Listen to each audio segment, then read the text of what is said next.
different representatives from the federal government. You can imagine the three-letter agencies that were in the room. I was not satisfied in the least with the information that we received. I actually think that in some cases we had more information than they did, and that's very concerning. I would say this. Look, you can't have officials saying that we don't know who's doing it, but there's nothing to be concerned about. Right. Both those things can't be true at the same time, and that's what they're saying.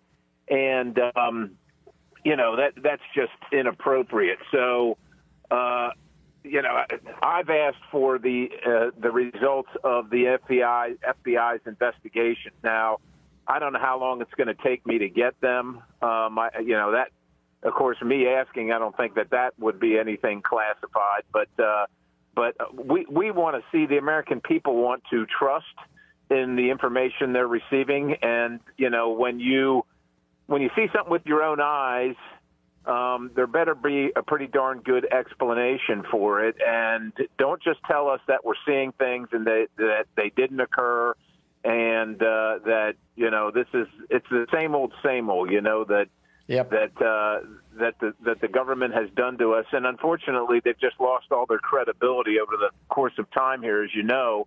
And unfortunately, I left without any answers whatsoever, in my opinion. So let me ask you this, and I have tried to emphasize that this was a classified briefing, and with that, I know you're very limited on what you can say. So let me approach it from this direction. What more would you like to know? I mean, what are some questions that you would like to have answered? Well, the questions I would like to have answered are, have you positively identified any of these vehicles? And who is operating them? For what purpose? Have you located the individuals? Are they operating within any kind of guidelines?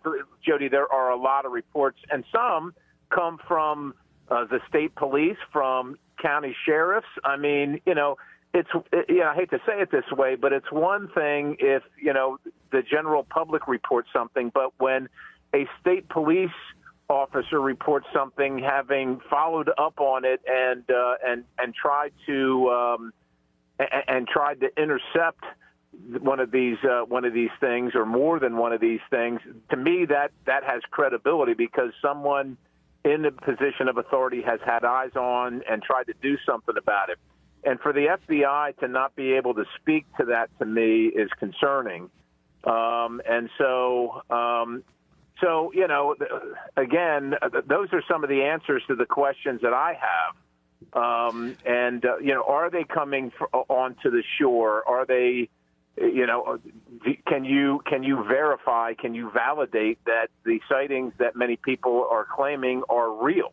Those are simple questions that you think if you were going to a briefing, you would have answers to.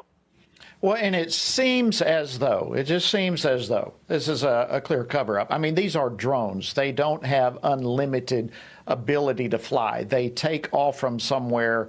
They are battery operated. They can only last for so long, and they go back to some place. This ought to be easy to know. And because of that, it makes you suspect that they really do know something. They're just not telling us. And that in itself is extremely concerning. Congressman Scott Perry, always great to talk with you. I want to thank you. I know you have a ton of things happening right now on Capitol Hill, running every which way but loose. And we deeply appreciate you taking a few moments and joining us with this update. Well, thank you, Jody, and thank FRC. God bless you and your mission. And we got to save the country, so let's get after that. Keep it up. And Merry Christmas to you and your dear family.